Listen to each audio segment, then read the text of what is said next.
আমি মা বোনেরা আছে না, আপনাদের এলাকায় মা বোনেরা আমার আওয়াজ শোনে না? আমি আমার মা বোনদেরকে রসুলের প্রেম, রসুলের মর্যাদাগত, রসুলকে কেমন করে ভালোবাসতে হয় আমি একটা তথ্য দিতে চাই, নেবেন আপনারা? যেই বন্ধু, যুবক বন্ধুরা, তোমরা সবাই মেনে শোনো, স্বামী স্ত্রীর সবচেয়ে মধুর দিন হলো বাসর দিন। কথা বলে না কেন? বীর দিন, বাসর রাত, ঠিক কিনা বলেন? যুবক, তোমরা বেদাত বললে শুনিও না, তুমি তোমার রসুলকে ভালোবাসো, মনে রাখবা তোমার সাথে মোল্লা যাবে না, আপন স্বজন কেউ যাবে না, তোমার কবরে তুমি যাবে, তোমার প্রশ্নের জবাব তুমি দিতে হবে। এই জন্য তোমার নবীকে তোমাকেই চিনতে হবে, ঠিক কিনা বলেন?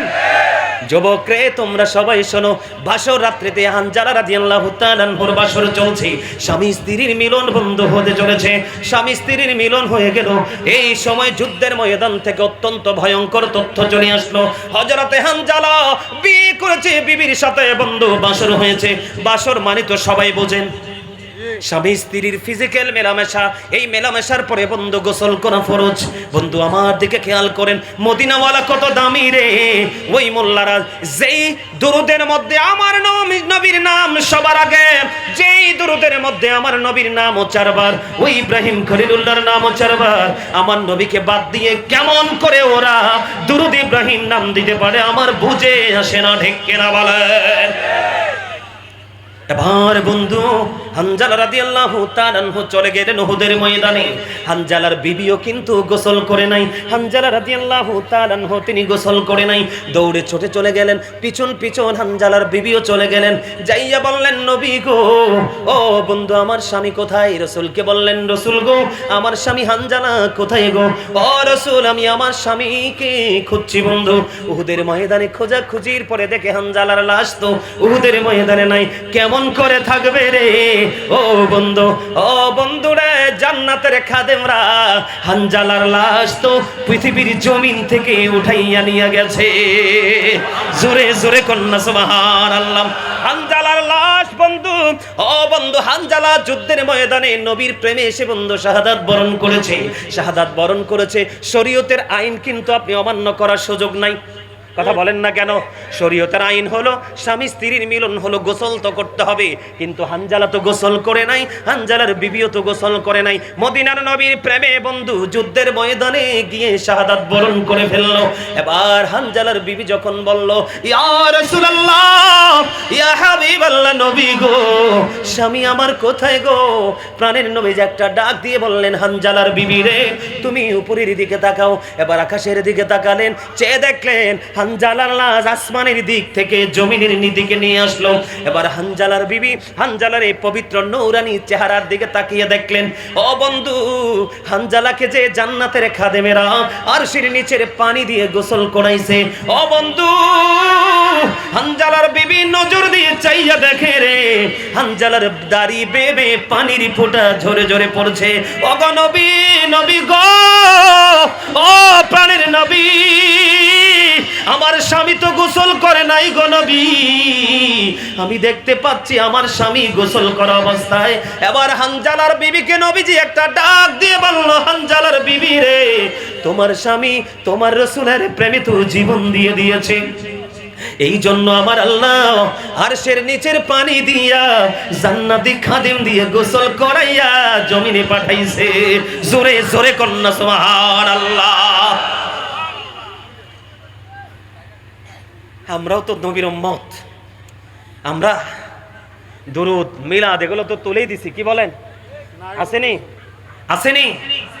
এই যেই মোল্লা নবীর দুরুদের মিলাদের আল্লাহর ওলিদের বিরোধিতা করবে, এটার ঈমান ঠিক নাই। কথা বলে না কেন? এটার ঈমান ঠিক নাই। আমি আপনাদেরকে বলি, এটাকে খাওয়াইতে পারবেন, হাদিয়া দিতে পারবেন, পাইল্লা পুইসা মোটা করতে পারবেন, এটারে দিয়ে আমরা 2 টাকার কাম হইতো না। আর মদিনাওয়ালার প্রেমিক যদি চিকন হয়, এটা আধার মতো, যতই দিন যাবে ততই ঝাঁস বের হবে। কথা বলেন না কেন? আরো জোরে। যে নবী চিনে না সে কখনো আলেম হতে পারে না। আপনি কোরআন বুঝতে গেলে কার কাছে যেতে হবে? রাসূলের কাছে, ঠিক না? নামাজ বুঝতে হলে কার কাছে যেতে হবে? রাসূলের কাছে। আমরা নবীর উম্মত হিসাবে শরীয়তের বিধানগুলো পেয়েছি কার থেকে? মদিনাওয়ালা থেকে। এখন আমরা মদিনাওয়ালাকে বাদ দিয়ে দিতে চাই, ঠিক কিনা বলেন? আরো জোরে। রাসূলকে ভালোবাসতে রাজি আছেন? আমরা ভালোবাসতে চাই। আরো জোরে বলেন। সবাই রাজি? আরো জোরে। আমার রসুলের প্রেম এত মধুর, শুধু প্রেমটা করেই দেখেন যে প্রেমের মধ্যে কত জাদু, কত মধু, ঠিক কিনা বলেন? আমরা আমাদের রসুলকে প্রাণীর চেয়ে বেশি ভালোবাসবো।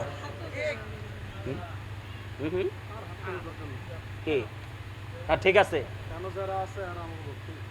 আমার কথা বুঝতেছেন? আমার কথা এতক্ষণ পর্যন্ত বলছি যে কে কে বিরক্ত হয়েছেন হাত তোলেন।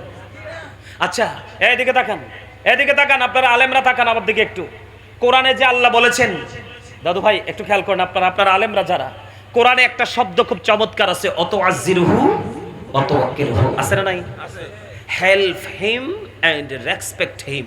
তোমরা আমার রাসূলকে সাহায্য করো এবং সম্মান করো। কথা বলে না কেন? সাহাবীরা হাসান ইবনে সাবিত রাদিয়াল্লাহু তাআলা আনহু মসজিদে নববীর মিম্বরে তো দাঁড়িয়ে নবীজির শান গাইছে, কি নাকি বৈশা গাইছে? দাঁড়িয়ে। ওই সাহাবাই কেরামের তুলনায় সাহাবীরা থেকে আমরা বেশি দামি হয়ে গেলাম? তারা যদি নবীর সম্মানে দাঁড়াতে পারে, আমরা দাঁড়াতে পারি না? এখন ওই মোল্লার একটা ফতোয়া দিয়ে দিবে যে নবী যে তখন সশরীরে ছিল, এখন কি নবী সশরীরে নাই?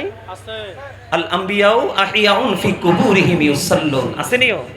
নবীরা তাদের আপন আপন রোজায় জিন্দা, তারা নামাজরত অবস্থায় আছে। শুধু নামাজরত অবস্থায় না, সূরা বাকারাতে খোঁজ করে দেখেন, আল্লাহ বলেছেন ইনদা রাব্বিহিম ইউরযাকুন, দে রিসিভ ফুড ফ্রম আল্লাহ। আল্লাহ তাদের জন্য জান্নাতি খাবার পর্যন্ত বরাদ্দ দিয়ে রেখেছে, ঠিক কিনা বলেন? আর আপনি মোল্লা কইতে জন্মইছেন, ভালো কিতাব পড়া মনে নসিবে জোটে নাই। যেটা নবী চেনে না সেটা মোল্লা হইতে পারে? কথা বলেন। যে রাসূলের সম্মান বোঝে না সেটা মোল্লা হইতে পারে? আরো জোরে বলেন। যুবক ভাইদেরকে বলছি, ওদের টার্গেট কিন্তু তোমরা। তোমাদেরকে টার্গেট করতে পারলে সমাজের মধ্যে হট্টগোল লাগাই দিবে, তোমরা কিন্তু সাবধান থাকবা। হানজালা নবীর প্রেমে বাসর ছাইরা গেছে, তোমারে কিন্তু আমি বাসর ছাইরা যাইতে বলি নাই।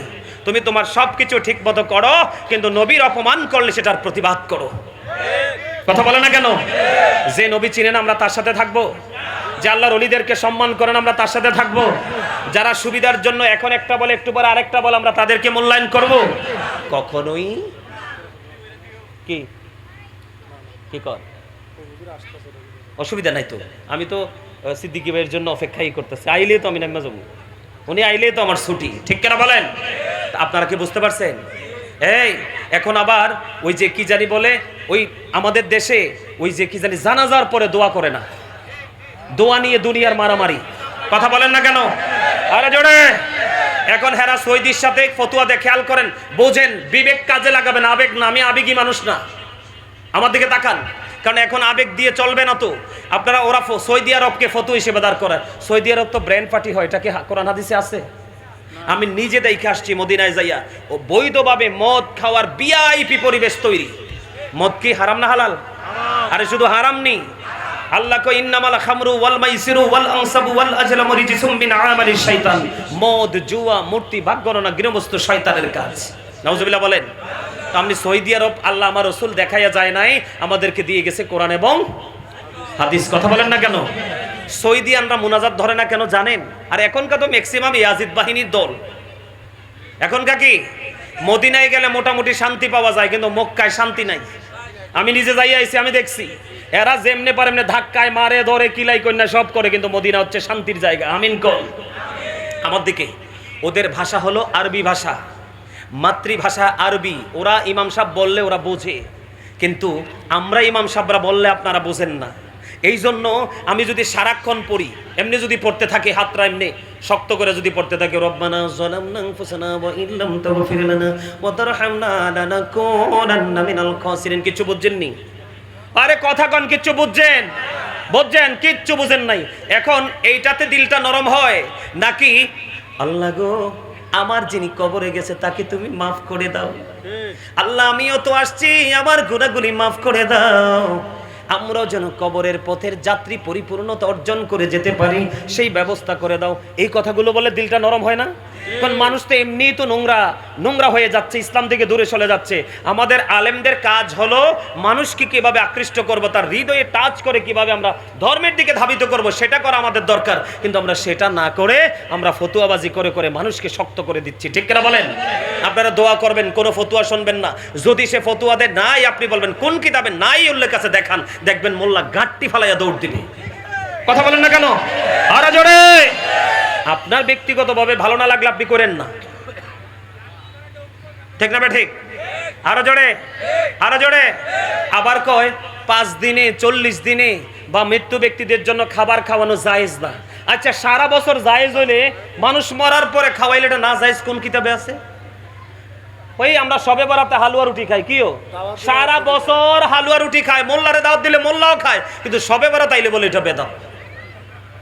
আপনারা কি আমার কথা বুঝেন? আরো জোরে বলেন। আচ্ছা হালুয়া রুটি কি হারাম জিনিস, নাপাক জিনিস? হ্যাঁ, তো সবে বরাত আইলে এটা আমাদের পূর্বসূরীরা আমাদের মুরব্বীরা করে গেছে, এটা করলে একটু ভালো লাগে, ঠিক না? আর এমনিতেও তো একজন আরেকজনকে, হ্যাঁ এইটাই এইটাই এই তাওয়া, এটাই বলতেছি। আমার দিকে তাকান। এই মানুষকে খাওয়াইলে আল্লাহ খুশি হয়, ঠিক না? পরিচিত হোক অপরিচিত হোক, মুসলমানকে দেখে সালাম দিয়ে দিলে আল্লাহ খুশি হয়। সব খানা হালাল, হালুয়া রুটি বেদা। আপনারা একটু চিন্তা করেন না, এগুলো কি যৌক্তিক না অযৌক্তিক? অযৌক্তিক না? 12 মাস খাই তুমি বেদাত ফতুয়া দেন, সবে বরাতের দিন খাইলে বেদাত। সবে বরাতের দিনটা কি এমন দিন? দিন নির্ধারণ করো তো, কোন দিন নির্ধারণ করে খাওয়ানো, খাওয়া, দেওয়া, নেওয়া, এটা বেদাত। এটা কি আশ্চর্য ধরনের ব্যাপার। এই জন্য সর্বশেষ কথা, সিদ্দিকী ভাই আসতেছে, এদিকে তাকান। আল্লাহ রাসূল বলেছেন কিয়ামতের পূর্বক্ষণে কিয়ামতের আলামত অনেকগুলোই প্রকাশিত হবে। এর মধ্যে ভয়ঙ্কর একটা আলামত তোমাদের মধ্যে প্রকাশিত হবে, সেইটা হলো মোল্লারা, তাদের কোরআন হাদিসের এলেম থাকবে না, তারা কমন শিক্ষা গুণ তাদের মধ্যে থাকবে না, তারা মন গড়া ফতুয়া দিয়ে দিয়ে দিয়ে দিয়ে সাধারণ মানুষগুলোকে তারা পথভ্রষ্ট করে দিবে, ঠিক কিনা বলেন? তা আমরা ওই সমস্ত মোল্লাদের থেকে দূরে থাকবো, ঠিক কিনা বলেন? এই এই নারায়ে দেন না কেন? নারায়ে তাকবীর, নারায়ে রিসালাত।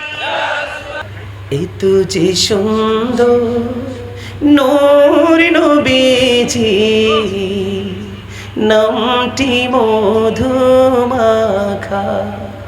তুমি ছাড়া শূন্য জীবন, আমি যে বড় একা।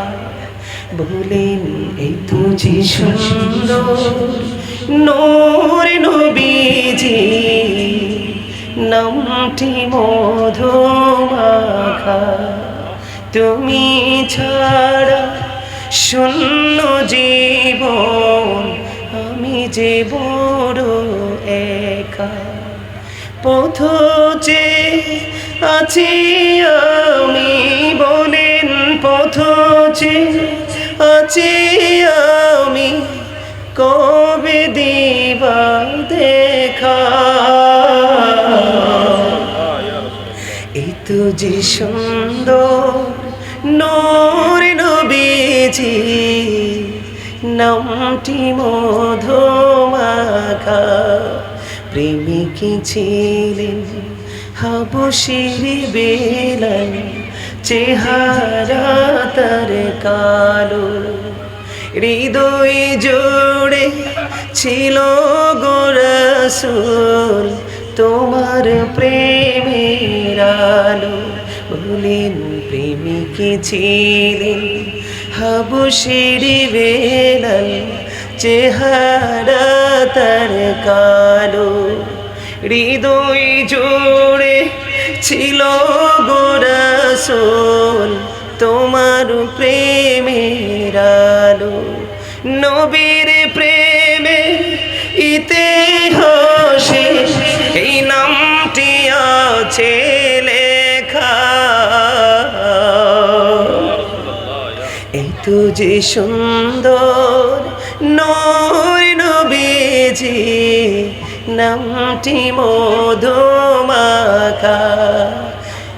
তোমার প্রেমের গল্প আমি শুনেছি জীবন ভর, তাই তো আমার মনের ঘরে বইছে প্রেমের ঝড়। বলেন তোমার প্রেমের গল্প আমি শুনেছি জীবন ভর, তাই তো আমার মনের ঘরে বইছে প্রেমের ঝড়। পথ যে আছি আমি, কবে দিবা দেখা। যে সুন্দর নূর নবীজি নামটি মধুমাখা তুমি ছাড়া শূন্য জীবন আমি যে বড় একা। গজলটা অনেক বড়, আপনারা অনলাইন থেকে শুনবেন। এখানে তো ওয়াজ করতে করতে ক্লান্ত হয়ে গেছি।